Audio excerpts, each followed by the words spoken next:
we have spoken to, eyewitness accounts, all say that there was nobody there, there was no warning, they were never told that there is an issue on, that there is a red alert that has been issued. There was zero information that was given. The first help arrived an hour 45 minutes after, as per eyewitness accounts, after the landslide had already taken place. I want to cut across to Vimlendu Jha. Vimlendu Jha, today, I think in the last 1 month, what we've seen is disaster after disaster. 15th August was marked by the Kishtwar tragedy. A week before was the Harsil tragedy. And today on Ganesh Chaturthi, we are actually discussing 34 lives being lost in Mata Vaisho Devi due to a landslide. Clearly, there is something that is going horribly wrong. What we claim as natural disasters are practically man-made climate choices now. It's apparent. Absolutely, Preeti. So, not just last 1 month, last 2 months we've seen what's been happening in Himachal. And last decade, we've actually seen so many such events. So this is not the first time. As if you look at the number of cloudbursts that have actually taken place in Jammu and Kashmir alone in last 1 decade, it's been more than 140 cloudbursts that have taken place. So, despite such warning, fine, the early warning system that the government has might not be working or might not be actually acted upon. But the warning system of the nature, that's been completely ignored despite so many climate events, both in terms of frequency and intensity increasing over years.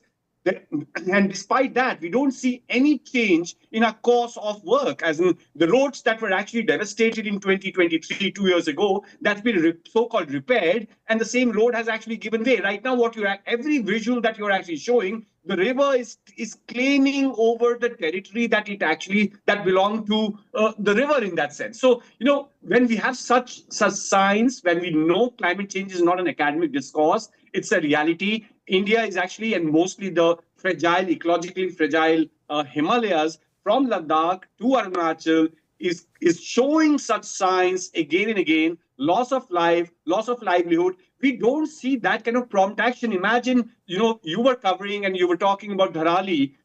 We don't really know if anyone got injured. There's no number at all from that day one. There were 5 people who died. And after that, we have no number. So, it's very unfortunate that despite such events, weather events, despite IPCC reports, scientists of our country and global scientists have been telling us about climate change is real. We cannot really plan for 10 years, 20 years. We'll have to make development which is adapt to the conditions. So cloudburst is going to happen tomorrow again. It's happened so many times this year itself in the last couple of months. So it's completely man-made to hide behind climate change and call this nature's fury. That house had no business to be there. That highway that the government has actually built all along these river bodies by encroaching, by deforesting, by creating those slopes.